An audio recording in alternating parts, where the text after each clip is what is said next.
Disse Jesus: Eu sou o pão da vida.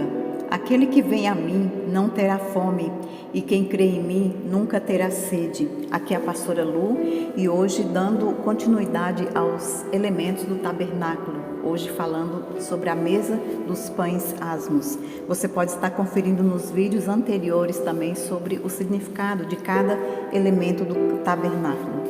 Êxodo, capítulo 25, versículo 23. Também farás uma mesa de madeira de cetim. O seu comprimento será de 2 côvados, e a sua largura de 1 côvado, e a sua altura de 1 côvado e meio. E cobri-las-ás com ouro puro. Também lhe farás uma coroa de ouro ao redor. Também lhe farás uma moldura ao redor da largura de uma mão, e lhe farás uma coroa de ouro ao redor da moldura. Também lhe farás 4 argolas de ouro, e porás as argolas aos 4 cantos que estão nos seus 4 pés.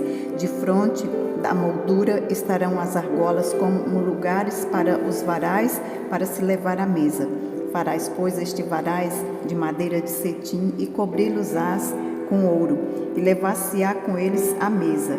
Também farás os seus pratos, e as suas colheres, e as suas cobertas, e as suas tigelas com que se hão de cobrir. De ouro puro os farás.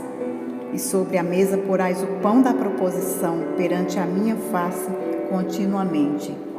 Para muitos de nós, a mesa da sala de jantar pode ser o local mais precioso de nossa casa.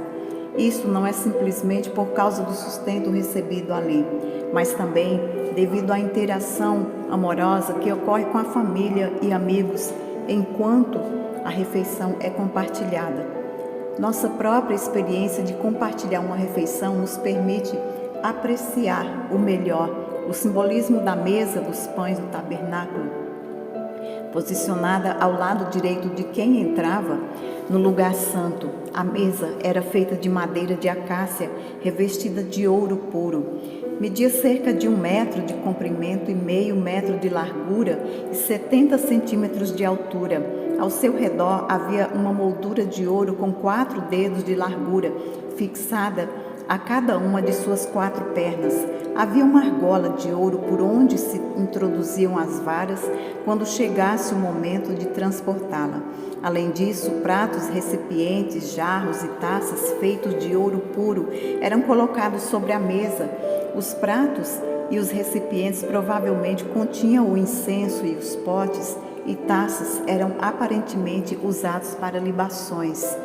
O objetivo principal da mesa era servir de apoio para os pães da proposição, literalmente pão da presença, que era colocado diante da presença de Deus. A cada sábado, os sacerdotes substituíam os pães da semana anterior por uma nova porção de pães quentes, exatamente 12 pães, representando as 12 tribos de Israel. Deveriam ser dispostos em 2 fileiras de 6. Esses pães eram uma oferta de alimentos apresentada a Deus, que deveria ser continuamente realizada como aliança perpétua. Juntamente com os outros elementos do tabernáculo, a mesa destaca a relação de aliança entre Deus e o seu povo, enquanto Deus habita com Israel de maneira especial. Deus preparou a mesa para os sacerdotes em seu santuário, prefigurando que ele prepararia uma mesa para os sacerdotes em seu santuário, e que prepararia uma mesa em Cristo para seu povo remido, os sacerdotes do santuário eterno. A mesa dos pães simbolizava o próprio Jesus como o pão da vida.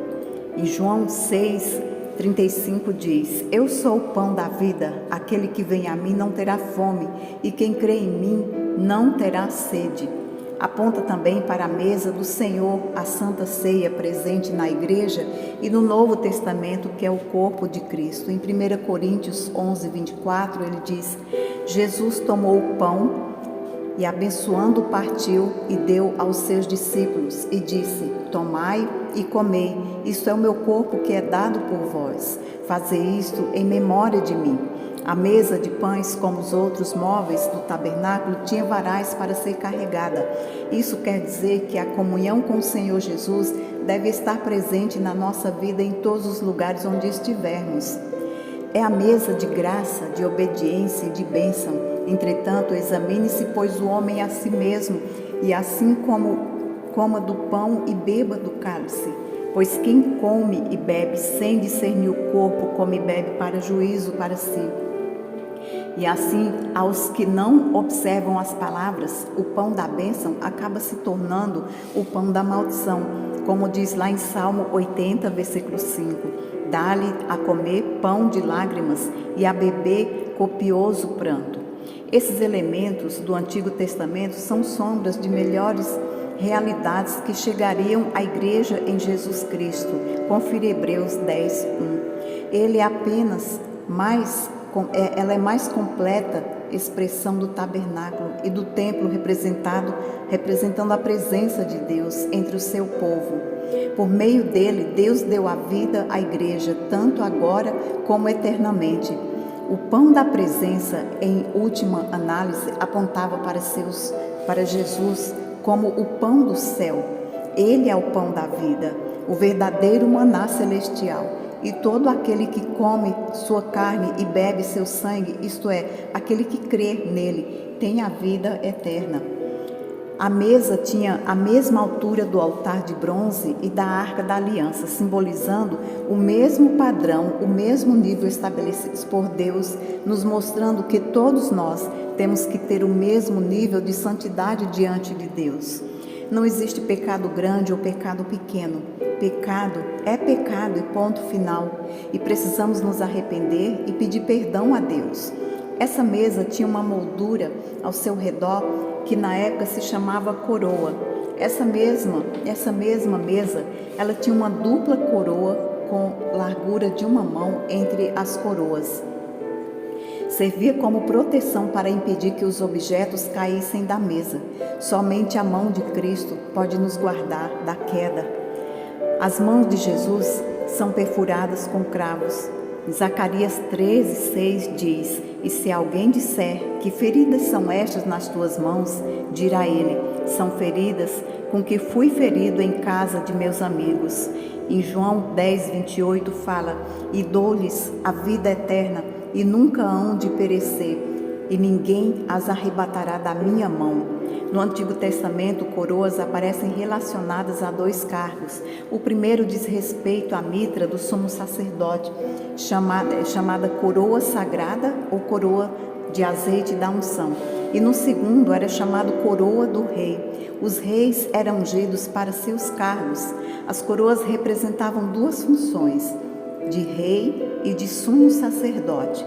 Jesus está sentado como rei no trono e como sumo sacerdote, exercendo o ministério de mediador entre Deus e o homem. Deus o coroou com glórias e honras, o selo de que a obra foi consumada. No tabernáculo haviam 3 peças com coroas ou molduras de ouro: a arca da aliança, a mesa dos pães da presença e o altar de incenso. Essa ideia de coroas podemos ver em Apocalipse 4:10, que fala que onde vemos 24 anciãos depositando suas coroas aos pés do Cordeiro. Os 24 anciãos prostravam-se diante do que estava assentado sobre o trono e adoravam o que vive para todo sempre, e lançavam suas coroas diante do trono, dizendo: Digno és o Senhor de receber glória e honra e poder, porque tu criaste todas as coisas e por sua vontade foram feitos e criado todas as coisas. Aleluias! O homem o coroou de espinhos, o resultado do pecado e da maldição, mas Deus o coroou com honras e glórias. Resta saber hoje como você está coroando ainda com espinhos ou honrando e glorificando o seu santo nome, sendo você uma oferta viva e agradável ao Senhor. Cristo virá pela segunda vez coroado com muitas coroas. Na primeira vez ele veio como homem de dores, mas na sua segunda vinda ele virá como Rei dos reis e Senhor dos senhores. A mesa dos pães tinha 4 argolas de ouro puro, presa nos 4 cantos, representando o ministério mundial de Jesus, alimentando o seu povo com o pão da vida, que é a palavra. Também representa a eternidade, pois Jesus é de eternidade a eternidade. E em Marcos 16:15 diz: Ide por todo o mundo e pregai o evangelho a toda criatura. Quem crer e for batizado será salvo, mas quem não crer será condenado. Havia 12 pães na mesa e suas especiarias. Os pães representavam 12 tribos de Israel, simbolicamente também os 12 apóstolos, que milagrosamente, através deles, Jesus proveu suprimento para multidões. Esses pães tinham formato redondo e com furos no meio. Em hebraico amplia-se esse conceito e se dizem que eram pães transpassados. No livro de Isaías 53:5 diz: Mas ele foi transpassado pelas nossas transgressões e moído pelas nossas iniquidades. O castigo que nos traz a paz estava sobre ele, e pelas suas pisaduras fomos sarados. E mais uma vez eu falo, Deus o coroou com honras e glória. Mas e nós? Como será que temos coroado o nosso Senhor? Será que nós temos dado honras e glórias, sendo fiel ao Senhor, tendo uma vida reta, obedecendo a sua palavra? Ou será que temos coroado com espinhos, com pecado?